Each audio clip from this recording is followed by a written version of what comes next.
Hello, my name is Alan de la Concha, and today I'm going to tell you the abdominal cavity. The first thing that we're gonna see of abdominal cavity is that it's the largest hollow space of the body. It is upper boundary is the diaphragm, a sheet of muscle and connective tissue that separates it from the chest cavity. It is lower boundary is the upper plane of the pelvic cavity. Vertically, it is enclosed by the vertebral column and the abdominal and other muscles. The abdominal cavity contains the greater part of the digestive tract, the liver and pancreas, the spleen, the kidneys, and the adrenal glands located above the kidneys.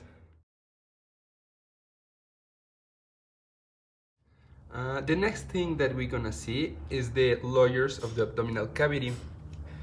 In total presents 12 layers.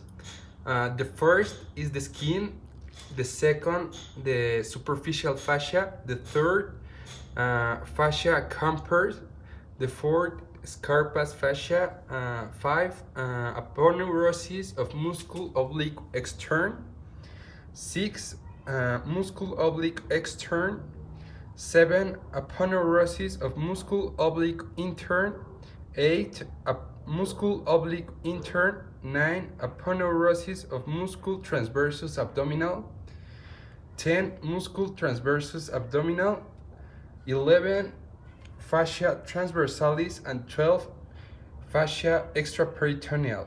The function of these layers gives protection to the internal organs in the abdominal cavity and gives stability and rotation to the trunk.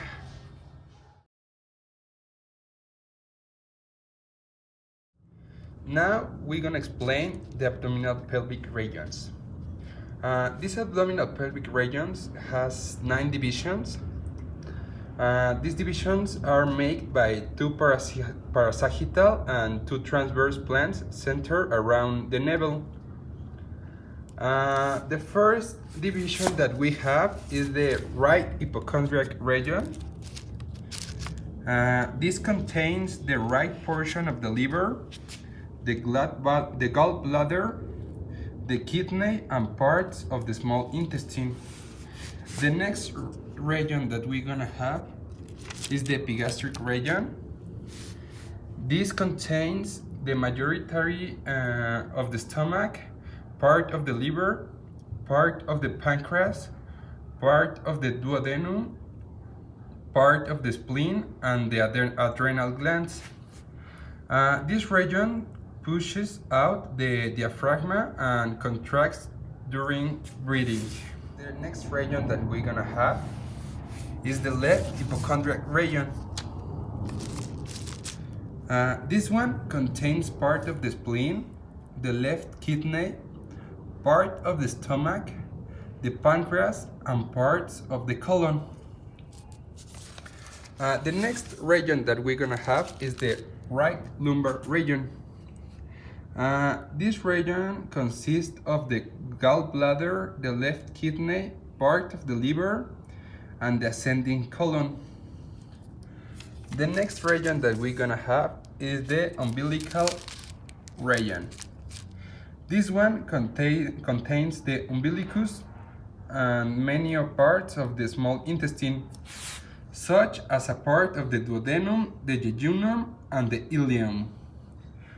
It also contains the transverse colon, the section between the ascending and the bottom and descending colon, and the bottom portions of both the left and the right kidney. The next region that we're gonna have is the left lumbar region.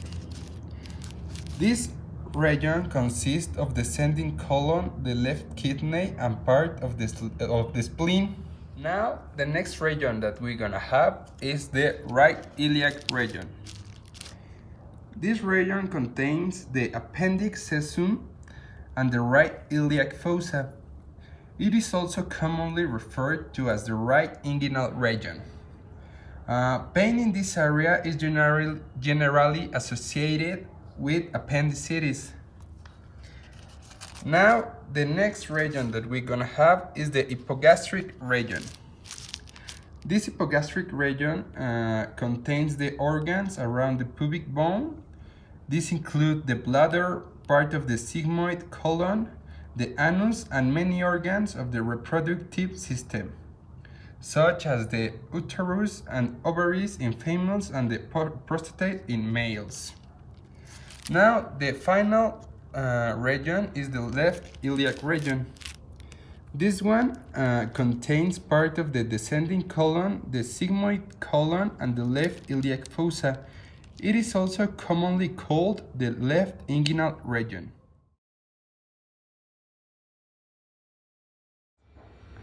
Now, the next thing that we're gonna see is the organs of the abdominal cavity with his function.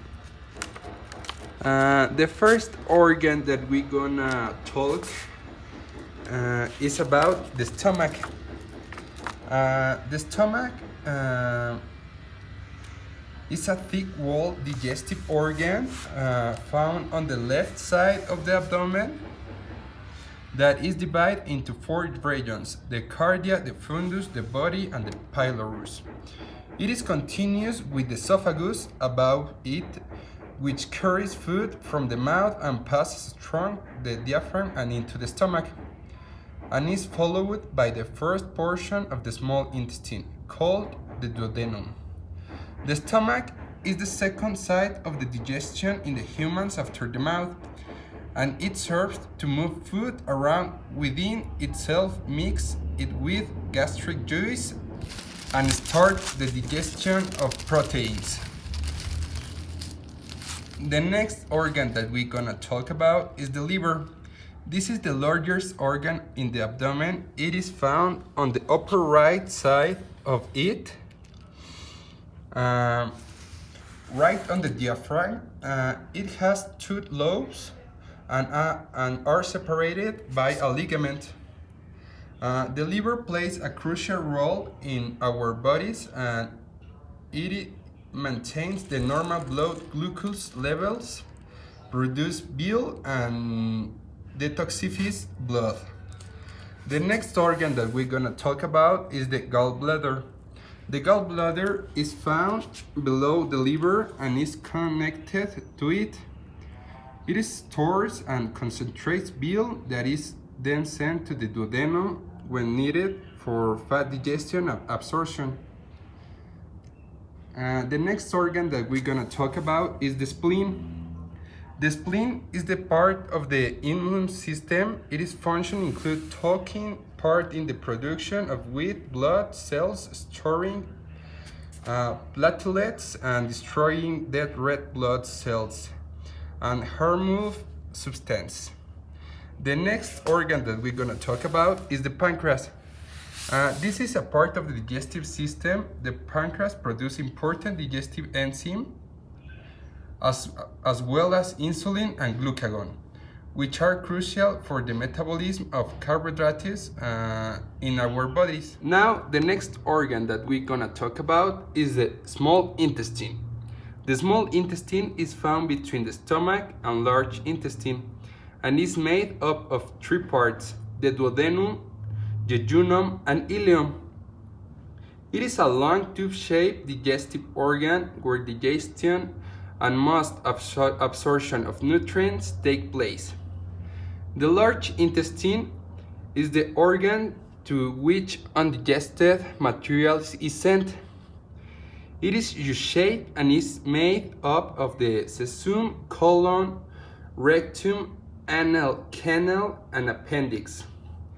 The absorption of water and electrolytes and the formation of feces all occur here. And the last organ that we're gonna talk about is the kidneys. The 2 kidneys are found on the either side of the abdomen. They play essential roles in the body, such as the detoxification of the blood, creation of the urine, and maintenance of water and acid balance in the body. So now we are finished the abdominal cavity, and this is all for my part. Goodbye.